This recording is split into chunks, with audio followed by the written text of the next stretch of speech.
Buenos días, chicos. ¿Cómo están? Qué bueno verlos otra vez. Bueno, ojalá pudiera verlos de verdad. Me encanta estar aquí con ustedes una vez más y vamos a pedirle a Dios que nos ayude a seguir aprendiendo de su palabra y que esto sea útil a nuestro corazón y que nos podamos sentir bien con lo que Él nos está enseñando. ¿Ok? Vamos a seguir aprendiendo. Ahora estamos en Levítico. Y hay algo muy importante que vamos a aprender y es sobre el sacerdocio. ¿Ok? Vamos a ver qué es eso del sacerdocio.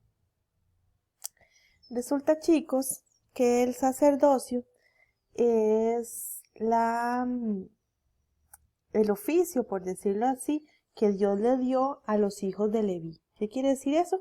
Que los de la tribu de Leví eran los encargados de ser sacerdotes, de ejercer el sacerdocio. Entonces, a ellos se les dio el, el mandato o el privilegio de servir en la casa de Dios. Ellos eran los levitas. Los levitas eran los que tenían que ser los sacerdotes. ¿Ok? Estos estaban a cargo del servicio de Dios. Ellos eran los encargados de montar, de desmantelar, de limpiar, de todo lo que tenía que ver con las cosas físicas del tabernáculo, pero también eran los encargados de las cosas espirituales del tabernáculo. ¿Recuerdan que Aarón, cómo fue que fue elegido por Dios? Sí, con la vara que floreció. Entonces él fue el primer sumo sacerdote. Y sus hijos, Nadab, Abiú, Eleazar e Itamar, fueron nombrados sacerdotes también. Y entonces, algo muy importante es que antes de que ellos fueran considerados sacerdotes siquiera, tenían que ser lavados con agua. O sea, alguien que iba a ser nombrado sacerdote tenía que ser lavado con agua, ¿verdad? Así como Dios, cuando llama a alguien a servir como cantor, como pastor, como maestro, como cualquiera de los servicios que está en la casa de Dios, tenemos que pedirle a Dios que nos lave, que nos santifique, que nos perdone nuestros pecados. Entonces, algo muy importante es que cada levita, cada sacerdote tenía su función. Y si usted no era sacerdote, por decirlo así, servía a los sacerdotes, ¿verdad? Entonces también, todos los levitas, servían en medio de la casa de Dios, su tabernáculo y luego más adelante el templo, ¿verdad? Entonces, cada familia tenía una función específica y cada uno de ellos se encargaban de esa función y de hacerlo bien, porque lo hacían para Dios. Entonces, si un levita era encargado de poner las telas, no tenía que decir, ay, no, es que lo que yo quiero poner son las columnas, o lo que yo quiero hacer es servir el pan, o lo que yo quiero hacer es poner las paredes del atrio. No, cada uno tenía su función y servía según así Dios lo había establecido.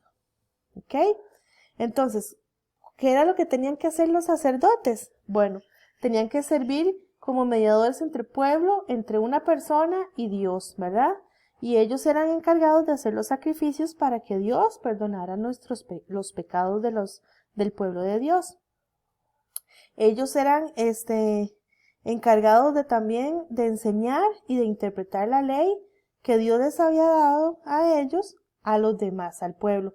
Los niños que iban saliendo, las personas que iban entrando, todos ellos tenían que encargarse de que conocieran cuál era la ley de Dios. Y ellos eran los encargados de ministrar las cosas sagradas del tabernáculo. Entonces, cada función que vimos ahora, tenía su utensilio, por decirlo así. Ellos eran encargados de que esas cosas estuvieran bien, estuvieran a tiempo, que estuvieran, dispuestas para hacer, las cosas que ellos tenían que hacer, ¿verdad? No era posible que, digamos, que el que se encargaba de poner el aceite en la lámpara del candelabro, dijera, ay, es que no sé dónde lo dejé, no sé dónde lo puse, ay, es que no, no, esas luces tenían que estar encendidas y los sacerdotes tenían que encargarse de que todo estuviera, listo para poder, hacer las cosas que Dios les había mandado. Y el sumo sacerdote era uno, era un sumo sacerdote, y era el sacerdote que estaba como encargado de todo lo demás. O sea, él era el principal, ¿verdad? Él vestía de una forma diferente a los demás porque él era encargado de cosas más,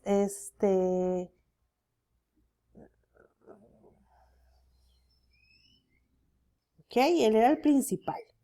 El único que podía entrar una vez al año en el lugar santísimo. ¿Se acuerdan del lugar santísimo? Era donde se manifestaba la presencia de Dios y era donde estaba el arca del pacto. Bueno, él era el único que podía entrar a ese lugar santísimo para pedir perdón por todos los pecados del mundo, de los israelitas.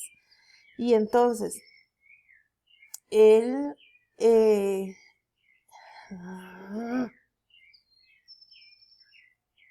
era el único encargado de poder entrar en el lugar santísimo. ¿Ok? ¿Se acuerdan? Aquel lugar donde solamente estaba el arca del pacto. Ok, ahí era donde se presentaba la presencia de Dios y él era el encargado como de llevar lo que Dios decía al pueblo y lo que el pueblo tenía a Dios. Él era encargado de presentar ese perdón, ¿verdad? De pedir perdón por todos los pecados de los israelitas. Y tenía el derecho de consultar a Dios mediante Urim y Tumim. ¿Qué es eso? El Urim y Tumim. Bueno, el Urim y Tumim son dos piedras que estaban aquí en el pectoral, en esta parte de aquí, era donde estaba guardadas estas piedras que están aquí. ¿Ok? Estas piedras eran los instrumentos que Dios preparó para ayudar a las personas a obtener la revelación del Señor. O sea, ellos consultaban a Dios mediante esas piedras y Él les decía si sí o si no, cuál era la voluntad de Dios. En el idioma hebreo, en el original, estas piedras significan, Urim y Tumim significan luces y perfecciones. ¿Ok, chicos? Entonces, importante saber que que cada sacerdote tenía su función, ellos la conocían, ellos sabían que ellos eran los encargados como hijos de Leví de todo lo que concerniera al sacerdocio y ellos tenían que servir al pueblo y ser mediadores. ¿Qué quiere decir mediadores? Que estaban entre Dios y las personas. Las personas le llevaban la consulta al sacerdote, el sacerdote a Dios. Dios les hablaba a través de ellos. Era algo muy importante. Entonces,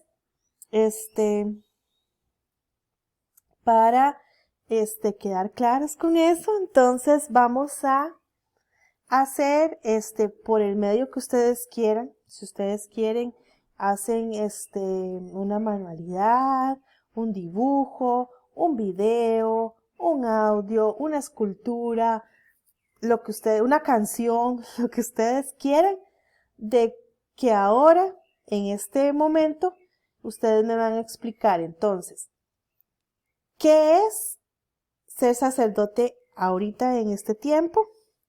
Segundo, si usted fuera sacerdote en medio de la casa de Dios, ¿qué le gustaría hacer? ¿En qué le gustaría servir a Dios? ¿Y por qué? ¿Ok, chicos? Un abrazo enorme. Los quiero mucho. Estoy deseando poder verlos y darles un abrazo. ¿De acuerdo? Los amo mucho. Que Dios los bendiga y vamos a seguir orando para que Dios también conceda los deseos de sus corazones. Bye.